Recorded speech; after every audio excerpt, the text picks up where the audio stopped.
CM Revanth రెడ్డిపై సభా హక్కుల ఉల్లంఘన కింద స్పీకర్ గడ్డం ప్రసాద్ కు బీఆర్ఎస్ ఫిర్యాదు చేసింది. నదీ జలాలపై చర్చ సమయంలో సభను తప్పుదోవ పట్టించారని బీఆర్ఎస్ ఫిర్యాదులో పేర్కొంది.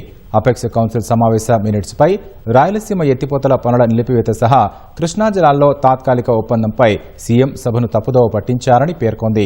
ఈ మేరకు సభా హక్కుల ఉల్లంఘన కింద చర్యలు తీసుకోవాలని సభాపతిని బీఆర్ఎస్ ఎమ్మెల్యేలు కోరారు. స్పీకర్ సూచన మేరకు శాసనసభ కార్యదర్శికి వినతిపత్రం సమర్పించారు.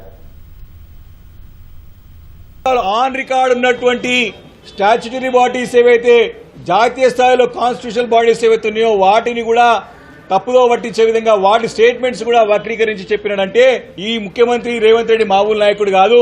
కాబట్టి బీఆర్ఎస్ పార్టీ తరపున సభని మరి సభా హక్కులని వాటం కలిగించే విధంగా వారి యొక్క వ్యాఖ్యలు ఉన్నాయి. కాబట్టి వారిపైన మేము ప్రివిలేజ్ మోషన్ ని మరి తీసుకోవాలని చెప్పేసి వారికి వ్యతిరేకంగా ప్రివిలేజ్ మోషన్ ఈ రోజు అసెంబ్లీ సెక్రటరీ గారికి ఇవ్వడం జరిగింది లిఖిత పూర్వకంగా.